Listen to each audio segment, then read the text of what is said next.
How did you go from the Equalizer to Dave Sullivan? That's all Kevin. You got to take Kevin was the genius behind all that stuff.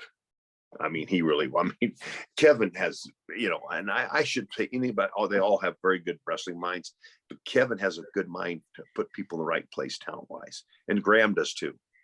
And those two guys are really good at putting people in the right spots that fit the gimmick, that can fit the program and everything like that. They have a good overall view how the thing should go. I respect him, and you saw where he come out and said what he did about what Hogan did too. About getting you fired? Yeah. Yeah, I heard that on an interview. Yeah, there's no reason, because it was getting over. Yeah. Yeah. Yeah, he had a lot of Kevin had a lot of nice things to say about you. He felt like shit, because he come up with the idea and Hogan backed it. And he goes that all of a sudden he never told me, he didn't tell me this till later on, like Froggies, that this is what happened, because he was part of the office, he couldn't say anything. But once he was done with it, he told me. He said, I'm sorry, Bill, there's nothing. Oh, shit, I know, because I said Hogan had creative control. What were you going to do? He had the control over everybody. Or Bischoff, too. He had more control than Bischoff. Bischoff tried to rule him in a little bit, but it was hard because he had all the control. And just as one friend come in and said, one of the fans said, it's a Mark that said that. You don't care what a Mark says. Right. I'm not going to give any more Hogan than Hogan wants me to. It was his, and he agreed with the idea. That's the whole sad thing. Right. For people who don't know what we're talking about, Kevin Sullivan did an interview where he said that the reason why you got fired was because one of Hogan's friends heard a fan say when you were working, that guy looks like Hulk Hogan. And that's all they want. That's all they needed to hear. Is that correct? Yes. Is that okay? Yeah. And Hogan says, Bill doesn't look more like Hulk Hogan than I do. He goes, Bill's just a taller version of me. That's why I come up with the idea. Yeah. We're built a lot of the same. We look a lot of the same. It was the twins' idea because of Arnold and Danny. So that's where he came up with it. Really? From the movie Twins? Yes. That's where he come up with the twins idea, because he watched me and we worked a lot alike, and we're very similar in a lot of things we did when I was Equalizer, and we're built just height was the only difference. We're built the same. We had the same look. He said, I don't look any more like Hulk Hogan than Bill does. Right. That's what he told Hulk. What do you mean he looks like you? Right. Well, talk to me about working with Hulk Hogan. Oh, it was fine. I don't know why.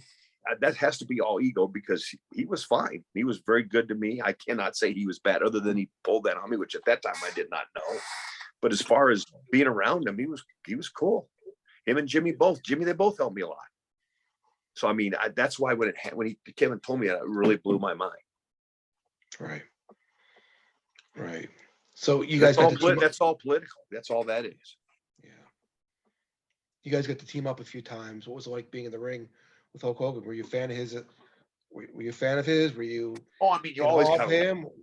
You always kind of, I thought he was great at getting over.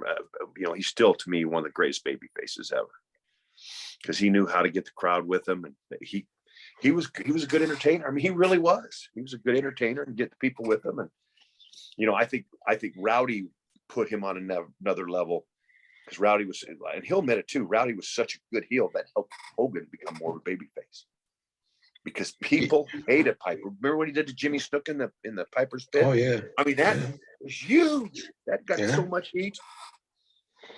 Yeah, you can't have Hulk. You can't have WrestleMania without Roddy Piper.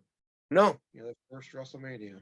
Yeah, and it kicked the whole thing off, and then rest is history. But without those two, it probably never hits like that. And they never really worked together very much, because Hogan was up always in the Midwest and area and down to Florida, and Piper was up north and then came down to Georgia when Hogan was in the AWA. So I don't doubt if they had much experience working together against each other. Right.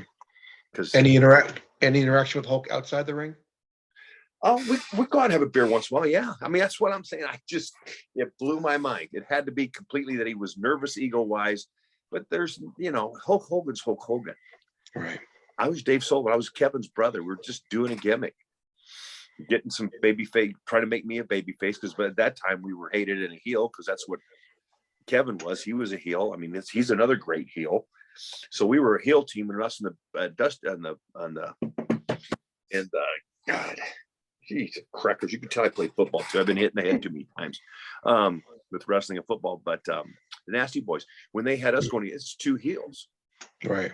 So then they brought in Paul Roma and Paul Warendorf to get a babyface team going, you know, because right then your top 2 teams were heels. Right. You know, and so I mean, that's why Kevin come up with this, is because we give a chance maybe a babyface, and he and I do stuff together, and he get the Dungeon and Doom. Maybe he eventually takes me over the Dungeon and Doom and straightens me out. You know, I mean, all that. You know, he probably had a whole program that he didn't. You know, but he wanted to do this, so it kind of made that program go. Kevin's one of those guys that just thinks ahead of the game. Yeah.